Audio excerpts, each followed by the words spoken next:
Welcome back to Grace to Endure. In this video, we're going to be working on the next building block according to Second Peter in Christian maturity, and that is endurance. Luke, remind us what Second Peter chapter 1 says. In verse 5 and 6, it says, "For this very reason, make every effort to supplement your faith with goodness, goodness with knowledge, knowledge with self-control, and self-control with endurance."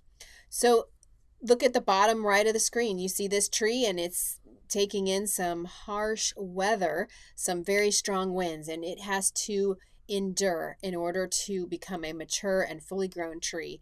And this is able to be done when it's rooted in the ground deep, right? It's able to withstand difficulty. And so it is in our Christian maturing.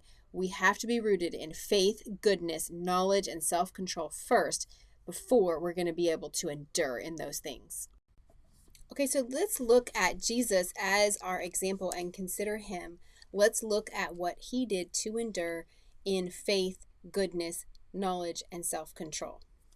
In Hebrews 12, starting in verse 1, it says, "Let us run with endurance the race that lies before us, keeping our eyes on Jesus, the source and perfecter of our faith. For the joy that lay before him, he endured the cross, despising the shame, and sat down at the right hand of the throne of God. For consider him who endured such hostility from sinners against himself, so that you won't grow weary and give up. In struggling against sin, you have not yet resisted to the point of shedding your blood." Okay, so that is why we are tempted to not endure. It's because we are tempted to grow weary of doing good because of the pressure of other people and the difficulty of this cursed world and all of the danger, difficulty, hostility, shame, suffering, death, all of it, right? Day in and day out. And so being able to consistently stay in this mindset is the hard part. And the way that Jesus did it is really what we should do. He is our example. He was like a trailblazer for us. We can see that he kept his mind on the joy that was not yet here, but that was to come in the future. And that is what we should do. And that's how we will be able to endure if we keep our mind set on what is to come, what is going to happen in our future. So Romans 5, 3 through 4 is another great passage for endurance, and I'm going to read that. It says, "And not only that, but we also rejoice in our afflictions, because we know that affliction produces endurance, endurance produces proven character, and proven character produces hope." So if we have faith, goodness, knowledge, self-control, if we have those qualities through difficulty, pressures, trials, and temptations, with the attitude of rejoicing in the fact that we have a promise from God that if we endure, then he will give us proven character. He'll give us godliness, maturity. And then secondly, we can rejoice in the fact that we have a future hope in eternity with him forever. Okay, so as we know, suffering is here. It's part of this world. We brought it here. So before we're saved, we really only suffer for the sake of suffering. But once we are believers, there is an amazing thing that God now can do. He can take our suffering and our trials and temptations, and he can turn them around for our benefit and for his glory. Romans 8:28 says, "All things work together for the good of those who love God, for those that are called according to his purpose." And we know that his purpose are those four things we have been looking at in this series, and that is faith, being committed to doing good, knowledge, and self-control, and then continuing in those under pressure. So now we can now grow in Christ likeness and become godly. Luke. Yes, and there's three ways that God, he disciplines us as his children, and they're completely for our benefit. The first one is sometimes he uses suffering to train us, to instruct us of something about his word, about him, sometimes about us. And maybe it's just us getting to know God more, getting to trust God more. And the second one that God uses suffering is sometimes it's to bring sin to light, to convict us of sin so that we can confess and forsake it.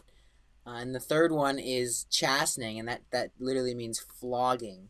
And that's when we're doing sin and we know it's sin, and God has to lovingly, for our benefit, completely stop us, and discipline us in a harsh way because He loves us. And then James 1:2-4 says, "Consider it a great joy, my brothers and sisters, whenever you experience various trials, because you know that the testing of your faith produces endurance, and that endurance have its full effect, so that you may be mature and complete, lacking nothing." So we must rejoice through this suffering as a great opportunity to grow in Christ likeness. And we have to remember that this discipline is not God giving us justice because Jesus has already paid for all of our sin. We are justified. No, this is a different reason for it. It is for our benefit and to grow us into maturity. Okay, so I'd like to end with an encouraging story that has meant so much to me in my life and has encouraged me every time I remember it. And I think it might encourage you. So, my grandpa, when he was dying, when he was older, he had gotten cancer 3 different times. He fought it off 2 times and went in remission for a long period of time. And then the last time it came back, and it took about a year for him to die, but it was a slow death. Now, by the time he got to the last month of his life, he was just kind of over it. He wanted to just go to heaven. He didn't want to have to keep suffering and just enduring. So there came a point where he actually just kind of changed. He had been known in our entire family and for his entire life since he got saved when he was 19 for praying and reading his Bible. He did it for hours every day. He led us in family devotions. We always were singing praises to the Lord.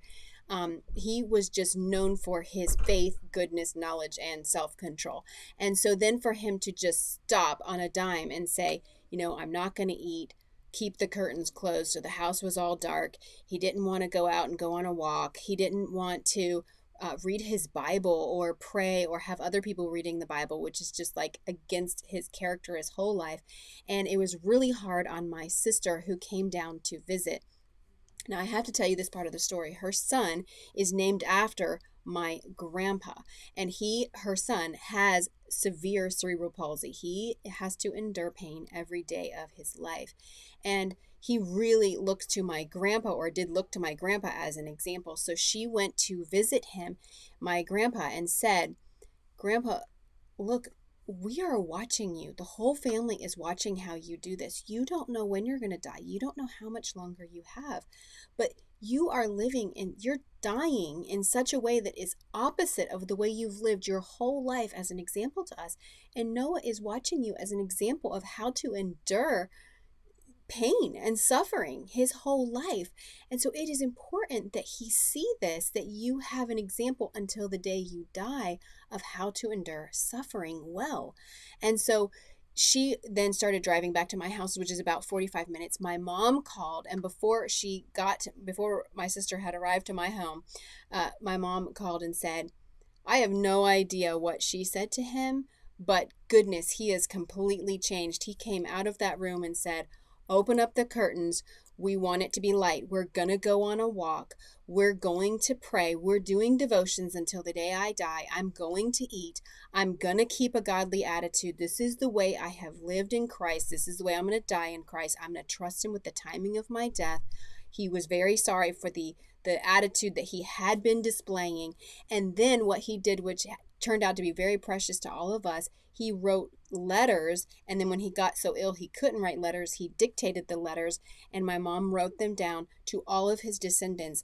So all of us got very personal, godly exhortations from my grandpa before he died. And so that's what he chose to do with his ending days, which was about 3.5 weeks until he died. And truly, it was because another Christian came along and encouraged him to endure. And so, in that same way of thinking, I encourage you, endure until the end, all the way until your last day on this earth.